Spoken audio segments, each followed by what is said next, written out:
Hi, everyone, and welcome to episode 17 of the Tick Bootcamp podcast. The title of today's interview is Western Medicine Fails a Nurse's Family, an interview with nurse, mother, and wife Ashley Marba. My name is Richard Johannesson. And I'm Matt Sabatello. Today's podcast guest is Ashley Marba, a nurse, mother, and wife from Santa Barbara, California. Ms. Marba, her husband, and her two children have all been diagnosed with Lyme disease. Ms. Marba believes her children contracted Lyme disease in utero. Before suffering from Lyme disease, Ms. Marba had lived a full life that included working full-time as a nurse, participating in athletic activities like snowboarding, and regularly attending music concerts. After contracting Lyme disease, Ms. Marba's illness forced her to abandon her career as a nurse, and she had to stop working in general. She had to stop all of her social activities, and on occasion she was housebound, too weak to leave her couch. At the peak of her illness, Ms. Marba fainted 4 times in 1 week. Ms. Marba's healing journey has had many, many twists and turns. Several doctors misdiagnosed her illness. She was misdiagnosed with depression, anxiety, PTSD, fibromyalgia, IBS, and IC. Finally, an internal medicine naturopathic doctor utilized an IGeneX blood test to properly diagnose her with Lyme disease, Babesia, and several other tick-borne viruses and parasites. Today, Ms. Marba estimates that her healing journey has allowed her to regain about 50% of her pre-tick disease health. To date, she has pursued both traditional antibiotic treatments and then alternative treatments such as AL complex, herbal supplements, ozone therapy, CBD oils, acupuncture, and umbilical stem cell therapy. Ms. Marba has had to become an advocate for her entire family to make sure her husband and children receive proper diagnosis and treatment. She has made her family's journey public so that she can help others avoid the pain that she and her entire family has had to suffer. Ashley, thanks again for joining us today. Thank you so much for having me. We're so happy to have you here today, especially because you're a nurse and your experience with Lyme disease. Can you start by describing what your life was like before you first got sick? Yes, I worked as a full-time registered nurse in the hospital on a med-surg floor. I would frequently go out with my friends. We'd go out to dinner. We'd go dancing. I would go on trips with my family and often go to Lake Tahoe and go snowboarding. And I actually, at one point, was going back to school to get my bachelor's degree in nursing. And I used to work out a lot. At what point in your life did you realize something wasn't right and you were sick?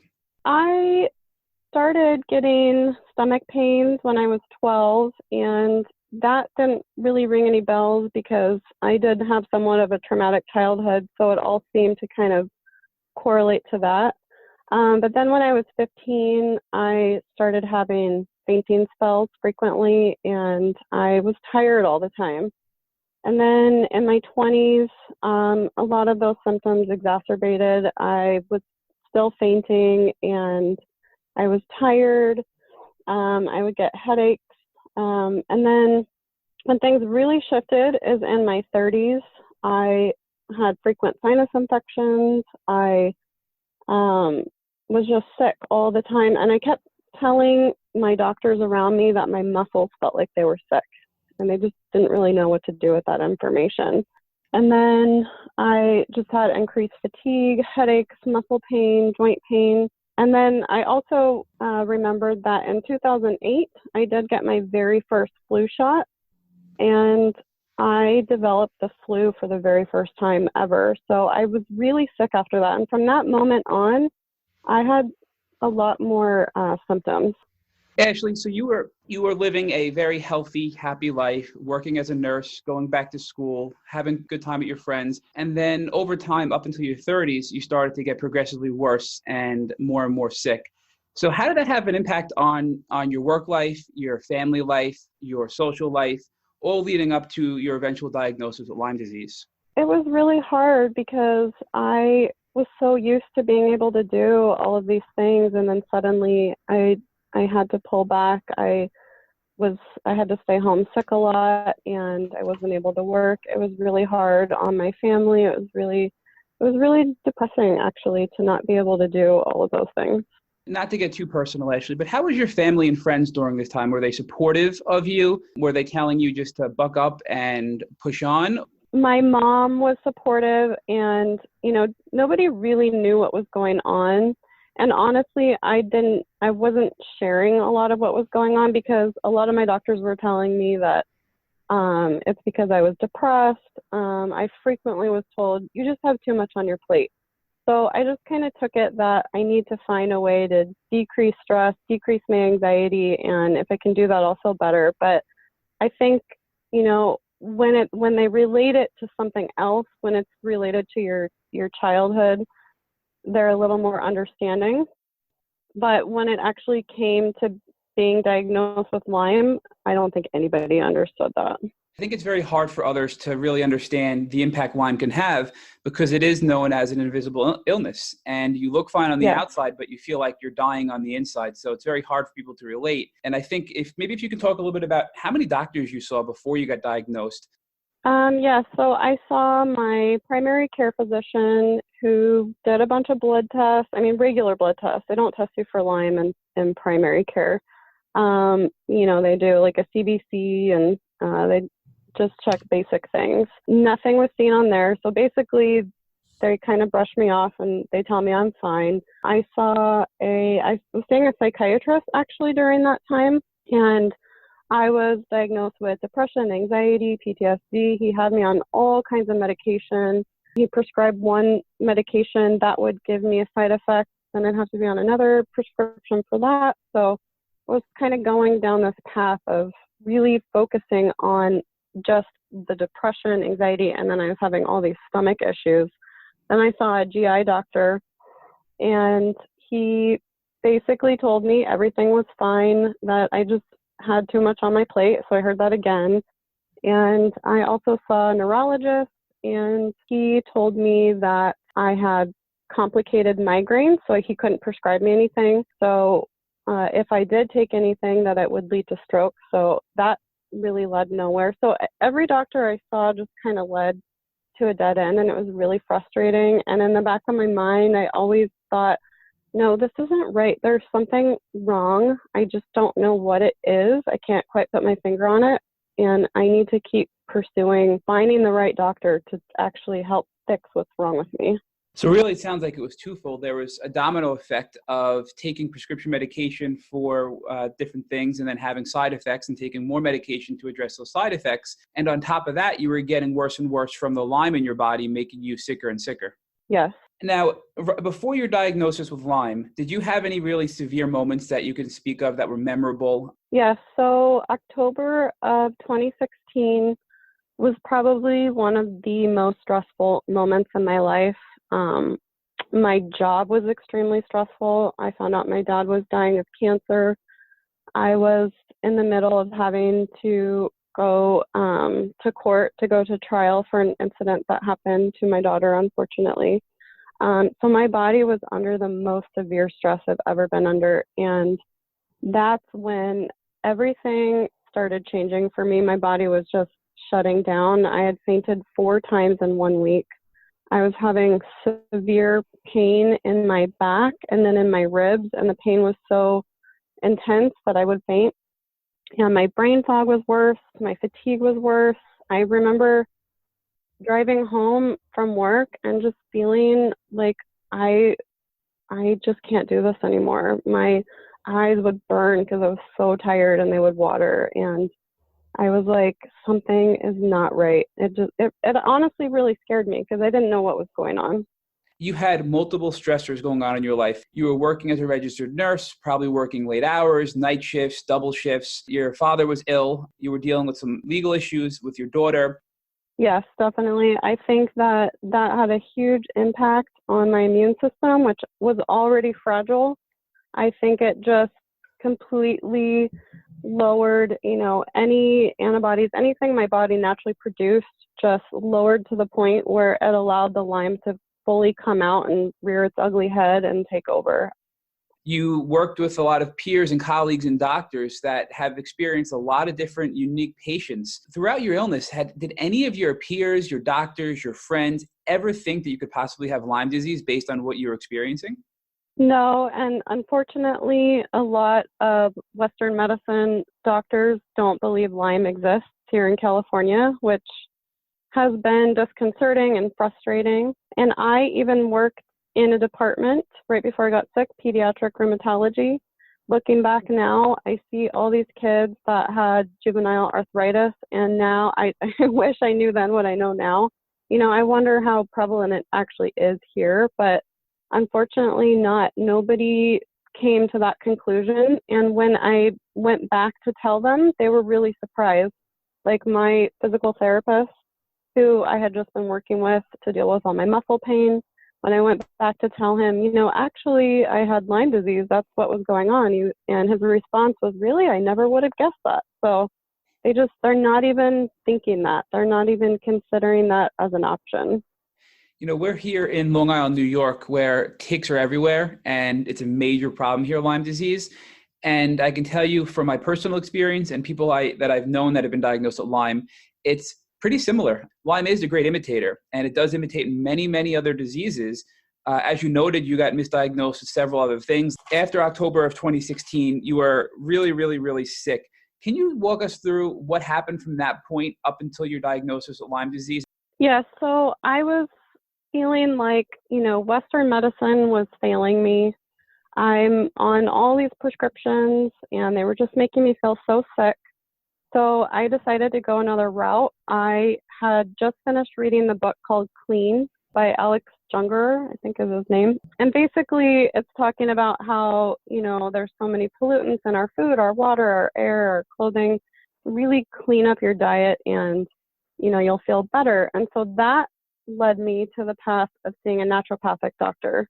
And that's where that's when I actually got a diagnosis of Lyme. One of the very last things he did was give me a Lyme test.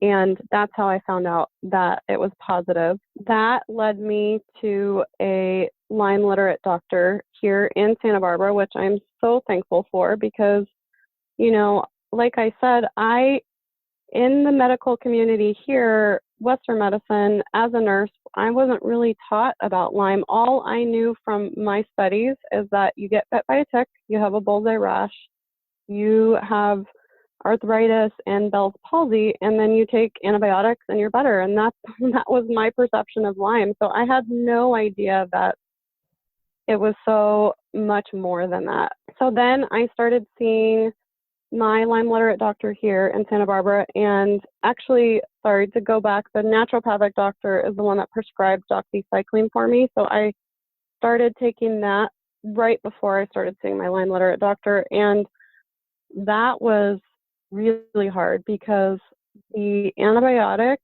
were really hard on my system. I was so full of bacteria that my body really was actually worse than it was before. So when I took the doxy, all my symptoms exacerbated. Everything was worse. I felt like I had the worst flu ever combined with the worst hangover ever. I was almost bedridden. I couldn't get up in the morning. It was really hard to get dressed. I didn't go out. I really just kind of laid on the couch feeling so sick and toxic. My body was just so full of toxins.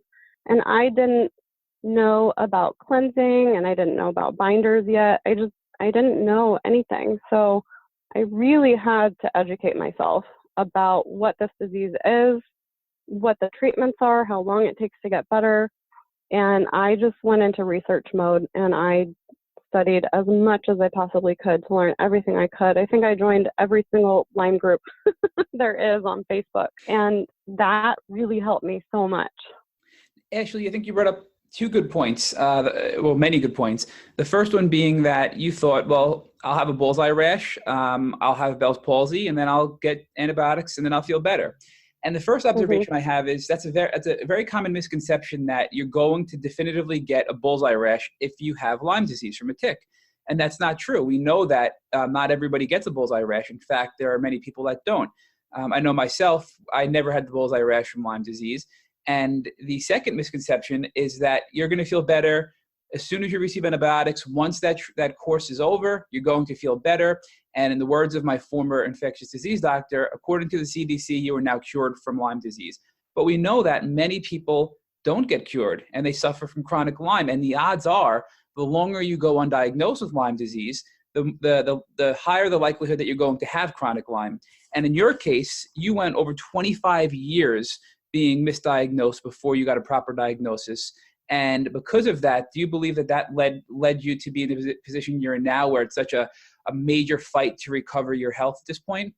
Yes, definitely. I think that bacteria and all the co-infections have had all this time to, really take over my system. And what I've also learned is my body is not good at pushing any toxins out. So even after I'm killing it, it's still sitting in my body. And, it's causing me to have, lots of Herxheimer reactions. And I'm, in an acidic state and I just feel horrible. And, thankfully I haven't towards the end, I've been in treatment for 2 years now. I don't experience as many Herxheimers, but I will say I made the mistake of running out of one of my medicines, my ABART, and I had to, I was off of it just maybe for a week or two, and I restarted it, and I had to go through the Herxes again, and that was just, it's torturous. It's really horrible. It's hard to function when you feel like that. Can you describe for our listeners, for those that don't know, what a Herxheimer reaction is? Yes, so when you take either antibiotics or an herbal supplement, it kills off the Lyme bacteria, it can, or Bartonella or Babesia, excuse me.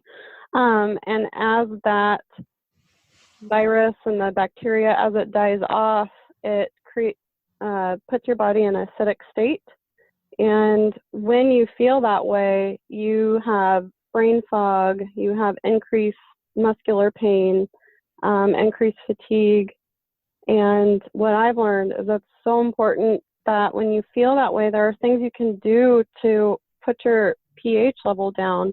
And just taking things like Alka-Seltzer Gold or, even jumping on a trampoline to help dump your lymph, infrared sauna. Like there's so many things you can do to actually get out of that state, because if you herx too much, it's actually dangerous. It's really hard on your body. And it's on an extreme, if you herx way too much, you can actually die from that. So it's really important to find balance in your treatment and your care. So ultimately, this Herxheimer reaction is a kill-off of the Lyme bacteria from either herbal treatment or antibiotics, and these dead bacteria now cause a toxic environment in your body and cause you to feel even worse. Is that right? Yes. Now, I'm very curious to hear your opinion, Ashley, on, since you have a background in medicine and in nursing, what your thought is about Lyme patients who received treatment, either antibiotic or alternative treatments, and donating blood. Yes, definitely. The short version of the answer is no. Lyme patients should absolutely not donate blood. And the reason why is because when you donate blood and they screen it, they're only screening for very specific things. They're screening it for HIV, hepatitis, some of those more common serious infections. They're not screening it for Lyme or Bartonella or Babesia. And so when we donate blood, even after we've been in treatment, we still have all of those things in our blood. So we can potentially transfer that to somebody else, and you don't know who's getting that blood. If they're immunocompromised and they get blood that has Lyme or any of those co-infections, they can become really sick. So I personally think it's very dangerous and not a good idea to donate blood. So for the past 2 years, you've been on treatment for Lyme disease, and you've been receiving antibiotics in combination with some herbal therapies to treat the Lyme and other tick diseases that have been put into you from that tick. Where are you today? Are you still being treated with antibiotics? Yes. So I took doxycycline for about a year and a half. And then what happened, excuse me, I developed C. diff. So I had to go off of all prescription medications I was taking because they were wreaking havoc on my stomach and my intestines. And right before I found out I had C. diff, I actually flew to the East Coast, to New Hampshire, to get stem cells. So I had 3 cc's of umbilical cord stem cells. And then from there, I went on all herbal treatments. So I take something called AL complex, which is just as effective in killing off the Lyme, but it's not going to cause my C. diff to come back. So I take a lot of supplements to help support my immune system and help heal my stomach. That's one point I really wanted to make, is that it's really important to heal your gut through all of this because your gut is directly correlated to your brain. And a lot of your serotonin is made in your gut. And when you have Lyme, you tend to have really low serotonin, which can contribute to depression. So that's one thing that's really super important to address if you're suffering from Lyme and you have any stomach issues. So, eating a really clean diet, that's a huge thing that I've been doing throughout this entire journey. I've been, doing a ketogenic diet and, probiotics and really focusing on healing every aspect that this disease has affected in my life. Another thing that I'm doing is ozone. I have what's called interstitial cystitis, which is that you have a protective barrier in your bladder and somehow your body attacks itself, which when they say that's probably Lyme, has broken down that barrier and so my nerves are exposed. So I have frequent painful urination. So I'm working with my Lyme doctor and we're doing ozone every week to try and help heal that part of my body. So the other thing I do currently right now is I'm doing physical therapy to help heal and rebuild my muscles and my nerves. I get a lot of neck and shoulder pain. And then we're also addressing my fatigue. So we're really trying to heal my adrenals, my thyroid, all of that. One thing that really stuck out with what you just described is your stem cell experience with the umbilical cord. Can you give us a little bit of background? Yes. So I had mentioned earlier I joined like every Facebook group because I wanted to know everything about Lyme. So one of the main people that is really good about promoting information and even trying things herself is Nikki Baroni. She's an amazing person. I have so much respect for her. She is the one that was putting information out about stem cells. She lives in Louisiana and she actually also flew to New Hampshire and went and had stem cells, and she also has neurological Lyme and she had an amazing outcome. And the more research I did, the more information I gathered, it seemed like that was going to be my next step. I could not afford to go to Germany and I couldn't afford to go to Infusio in Beverly Hills. So I felt like the quality of stem cells and the way they did it was just as sufficient. I think actually it's the same stem cells they use in Germany. So I decided that I'm going to fly across the country and go and get this treatment that's experimental. And right before I left is when I found out I had C. diff. So I was really, really sick. And then on top of that, I have developed even worse anxiety than I've ever had. I just don't tolerate stress very well anymore. I had a full-blown panic attack the night before I was about to fly out, and I almost canceled everything. And I called my sister, Christy, and I said, I can't do this. I'm too sick. I'm not going to make it. And she really talked me off the ledge. She was like, Ashley, you are strong. You can do this. I believe in you. And I needed that pep talk. And I got my act together. I went to bed. I got up at 4 a.m. My husband drove me to the airport. I got on. I made sure I had a seat next to the bathroom. I made sure I was comfortable. I made it. I did it. So that was the biggest, hardest part at first, was just getting there. I was so scared. Thankfully, my mom came out and was with me and helped take care of me while I was there. The doctor was so nice and explained everything to me. And I have to say, on the East Coast, their understanding of Lyme is so different than it is in California. I get so much pushback over here. People don't know what it is. They don't really believe in it. They don't, they just are not as educated. I was greeted in such a kind, welcoming way with so much understanding and compassion. It just really felt great to be treated like that. So then while I was there, the first day I did the Novothor bed, which is kind of like infrared, but it just goes on a deeper level to your muscles. And it really, that in combination with stem cells is supposed to help the stem cells get deeper into the cells.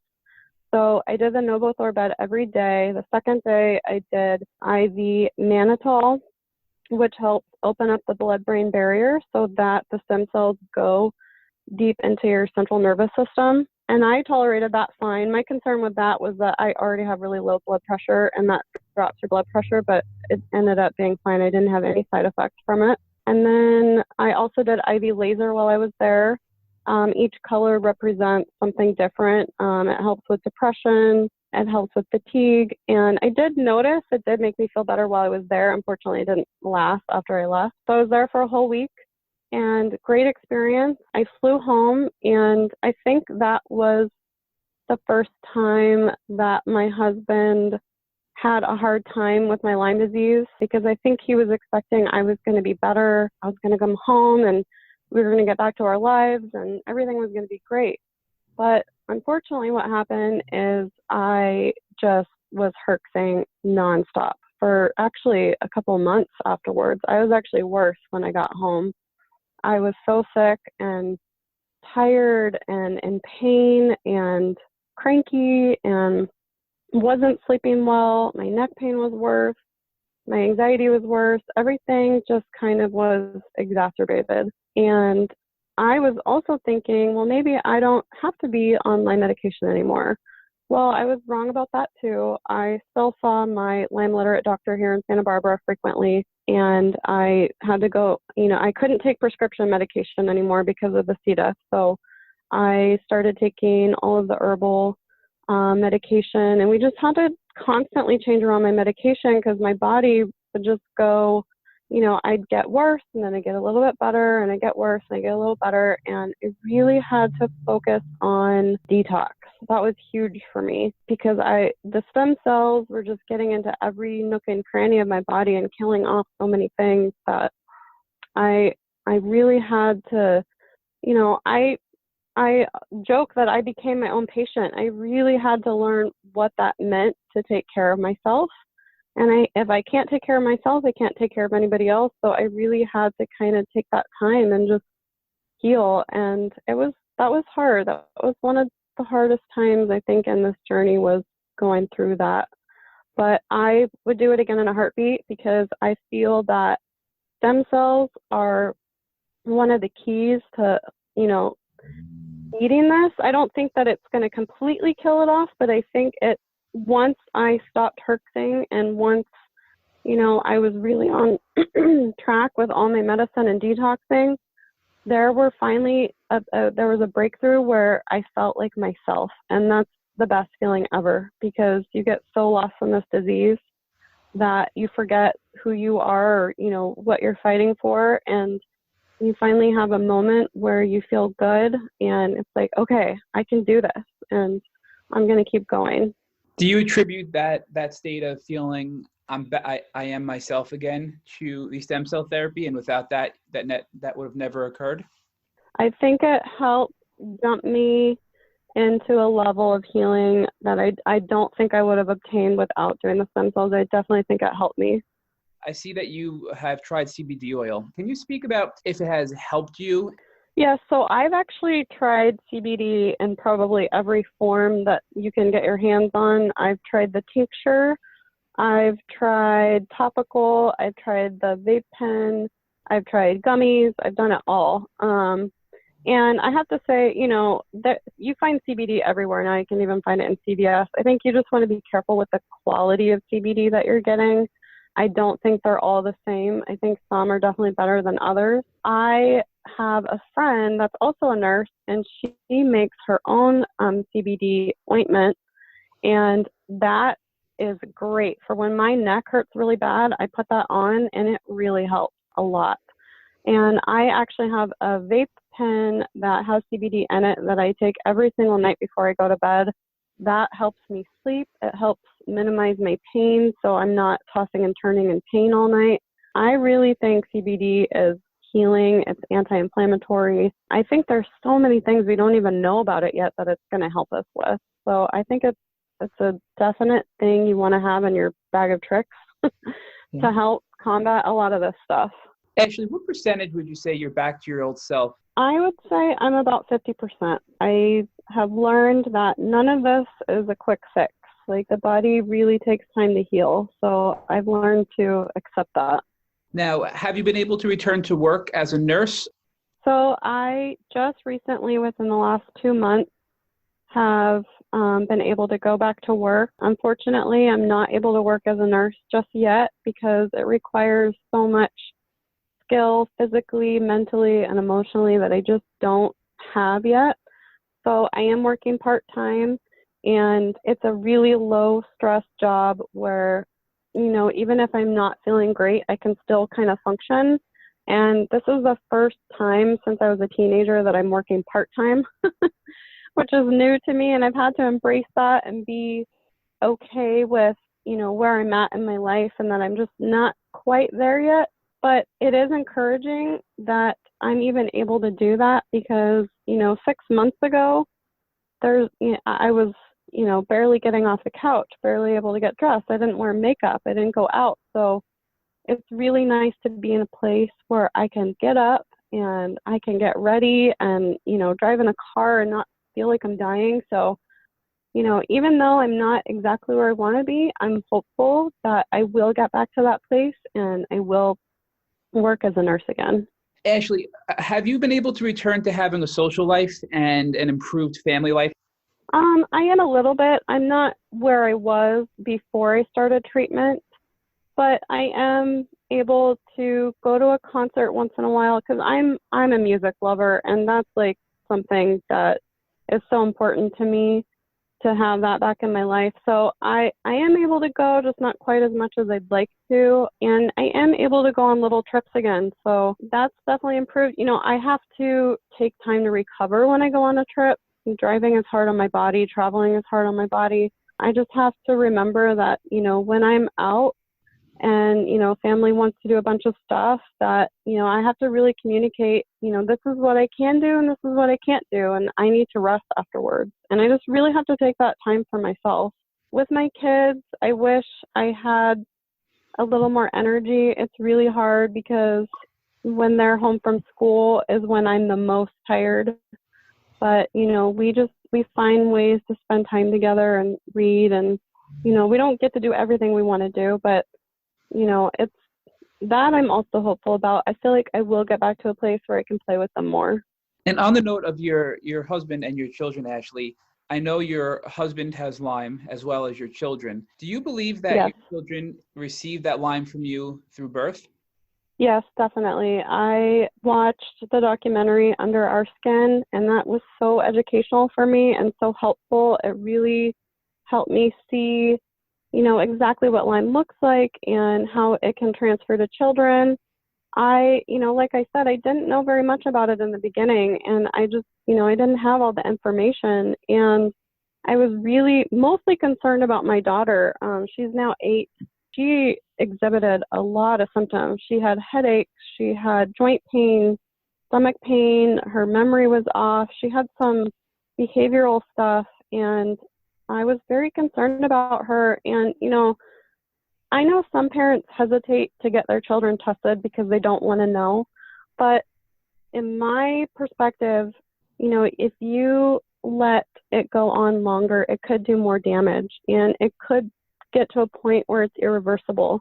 So I think it's better to face your fear, get them tested, and, have them see a Lyme literate doctor and get them on a path of healing. And I mean, the good thing about children is they tend to heal quicker than adults do. They tend to push the bacteria out quicker. Their little bodies are very resilient. And my children have been in treatment for a year and a half, and they are doing really well. They're responding really well to the treatment. Now, my daughter, we're not, I think she had it a lot worse than my little boy did. My little boy is now 4. So there's still some stuff we're definitely working on.